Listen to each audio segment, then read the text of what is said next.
Imelda Marcos, wanita luar biasa yang pernah membuat The Beatles diludahi. Kali ini kita akan menulis tentang seorang wanita yang luar biasa bernama Imelda Margueldes atau yang lebih dikenal dengan sebagai Imelda Marcos. Siapa dia? Pasti sudah banyak yang tahu tentang dia. Dia adalah mantan ibu negara Filipina, tepatnya istri dari Ferdinand Marcos. Imelda Marcos dikenal dunia sebagai wanita yang hedonis. Ia yang senang segala kemewahan ini menjadi penghaburan uang. Koleksi sepatunya ribuan. Lalu apakah Imelda Marcos ini memang kaya sejak lahir? Tidak. Di masa kecilnya, ia justru bisa dibilang menderita.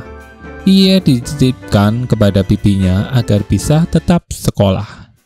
Imelda kecil bahkan seolah-olah tidak dianggap keluarga di tempat bibinya. Sejak itu, Imelda punya cita-cita untuk menjadi orang kaya. Caranya dengan menjadi terkenal. Ia mengikuti festival kecantikan dan menang.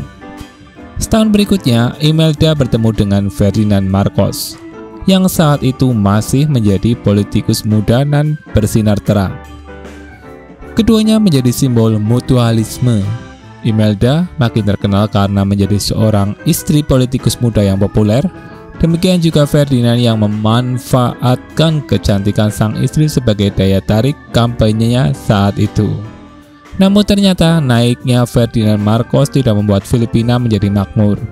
Ferdinand dan Imelda sibuk memperkaya diri. Gengsi mereka juga dikedepankan. Pada tahun 1981, saat Filipina akan menggelar acara Manila International Film Festival atau MIFF, pemerintah membangun sebuah gedung yang nantinya akan dipakai sebagai tempat penyelenggaraan. Akan tetapi, waktu pembangunan area seluas 16.000 meter persegi itu tidak dipikirkan dengan matang. 4.000 pekerja dengan uang yang digelontorkan untuk pembangunan itu sebanyak 25 juta dolar Amerika menjadi petaka.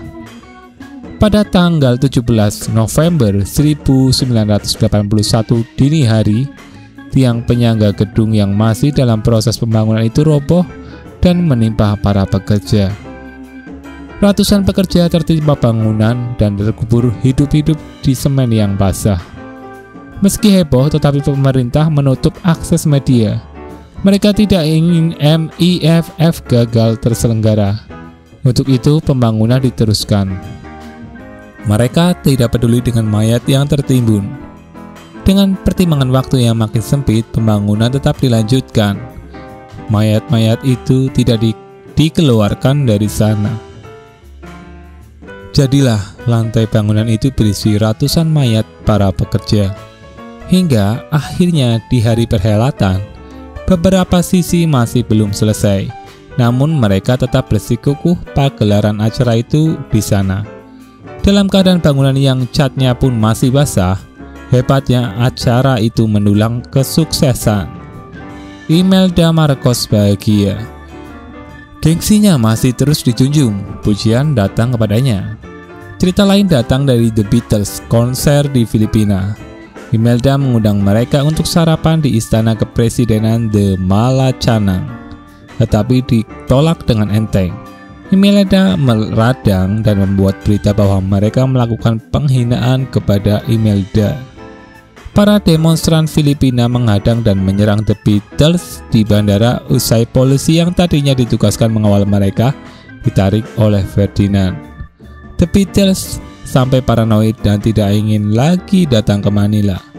Untung saja mereka selamat meski kena boko mentah dan ludahan para demonstran. Mengerikan. Nah, itulah sekelumit kisah Imelda Marcos. Kisah wanita luar biasa yang gila pujian dan haus kekuasaan. Bahkan hingga saat ini dia masih menjadi bagian dari pemerintah Filipina. Sangat luar biasa.